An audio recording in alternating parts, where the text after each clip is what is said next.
बोलिए मंगलमय भगवान की जय हो। जय जय भागवत ग्रंथ की जय। अब मैं आप लोगों को आज हिरण्यक्ष तथा वराह भगवान का परस्पर युद्ध की कथा सुनाने जा रही हूँ। ध्यान पूर्वक सुनिएगा। 18वां अध्याय।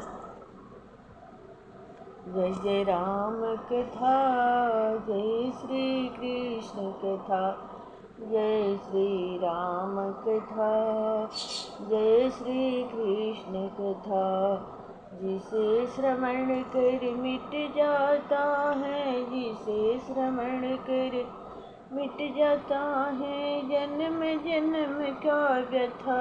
जय जय राम कथा, जय श्री कृष्ण कथा, जय जय राम कथा, जय श्री कृष्ण कथा। प्रेम से बोलिए मंगलमय भगवान की जय। आज की तिथि की जय। भक्ति माता की जय। ज्ञान वैराग्य भगवान की जय हो। सदा भवानी दाहिने सन्मुख खड़े गणेश, 5 देव मेरी रक्षा करें, ब्रह्मा विष्णु महेश। जय जय भगवान विष्णु की जय हो।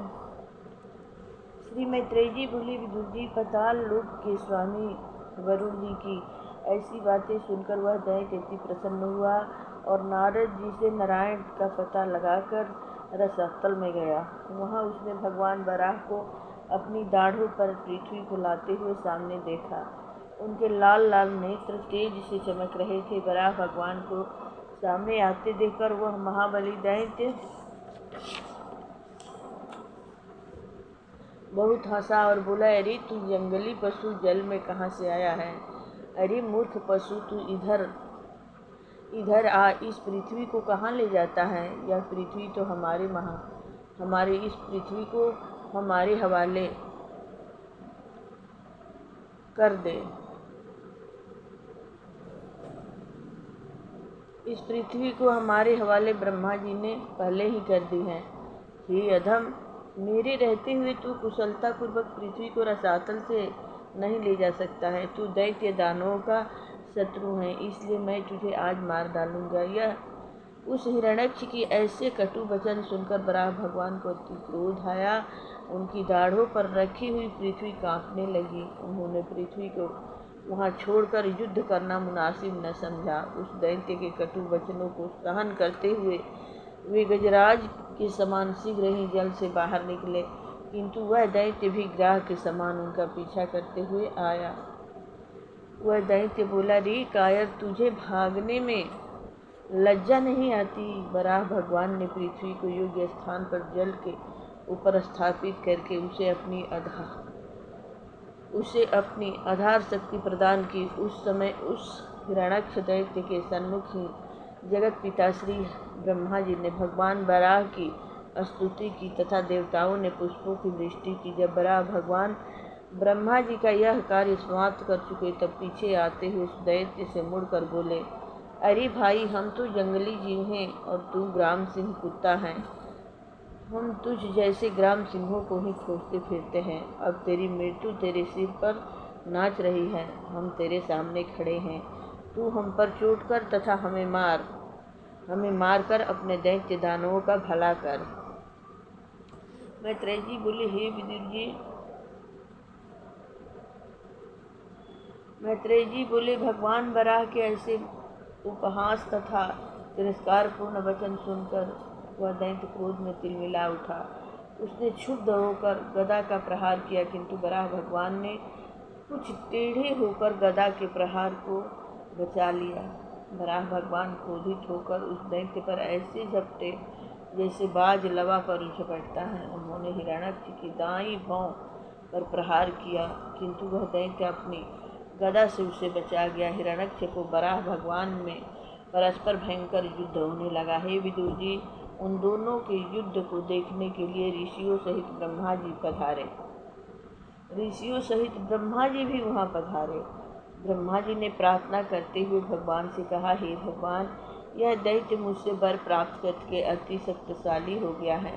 सांझ काल की बेला में इसका बल अधिक प्रबल हो जाता है, अतः आप अपने योग माया से शीघ्र ही इसका वध कीजिए। अब अभिजीत नाम का मुहूर्त भी आ गया आ पहुँचा है। अतः आप शीघ्र ही इस शक्तिशाली दैत्य को मार डालिए प्रभु। इसकी मृत्यु आप ही के द्वारा होनी है। यह दैत्य हमारे बड़े सौभाग्य से मृत्यु से ही टकरा गया है। आप शीघ्र ही इसको मारकर संपूर्ण लोकों में शांति स्थापित कीजिए। हिरण्यक्ष का वध। मैत्रेय जी बोले, हे विदुर जी, ब्रह्मा जी की प्रार्थना सुनकर भगवान ने उस दैत्य को मारने का निश्चय किया और उसकी ठोड़ी पर गदा का प्रहार किया। किंतु हिरण्यक्ष ने अपनी गदा से गदा का प्रहार बचाकर ऐसी चोट की कि भगवान बराह के हाथ से गदा छूटकर दूर जा गिरी। तब तो देवताओं में घबराहट फैल गई। तब भगवान ने तत्काल अपने सुदर्शन चक्र को स्मरण किया। सुदर्शन चक्र तीव्र गति से घूमने लगा। भगवान बराह उस दैत्य के साथ खिलवाड़ करने लगे। दैत्य ने देखा कि भगवान बराह चक्र लेकर उसे मारने को उद्यत है। तब वह क्रोध से तिलमिला उठा और ललकार कर गदा की चोट की। भगवान ने तत्क्षण अपने पैर के अंगूठे से उसकी गदा गिरा दी और बोले, अरे दैत्य, तू मुझे मारना चाहता है, इसलिए अपनी गदा फिर उठा ले। तब दैत्य ने गदा पुनः उठा लिया। उठाकर भीषण गर्जन की। दैत्य ने गर्जना करके गदा का प्रहार किया। तब भगवान ने उसे ऐसे पकड़ लिया जैसे गरुड़ सर्प को दबा लेता है। वह महाबली दैत्य बांह पास में फंसकर छटपटाने लगा। दैत्य ने भगवान पर एक चमकता हुआ त्रिशूल चलाया। भगवान ने चक्र से त्रिशूल को नष्ट कर दिया। उस दैत्य ने मायापति भगवान को माया से जीतने का प्रयत्न किया। उसने उनके वक्ष स्थल पर एक घूसा बड़े जोर से मारा और वहीं अंतर्ध्यान होकर अपनी माया से पीयू, रुधिर, विष्ठा तथा पत्थरों की वृष्टि करने लगा। प्रचंड आंधी चारों दिशाओं में छा गई। सूर्य, चंद्रमा आदि छिप गए। अनेक राक्षसियां हाथ में त्रिशूल लेकर नंगी धड़ंगी घूमने लगी। वे राक्षस मारो मारो, खाओ खाओ की गर्जना करने लगे।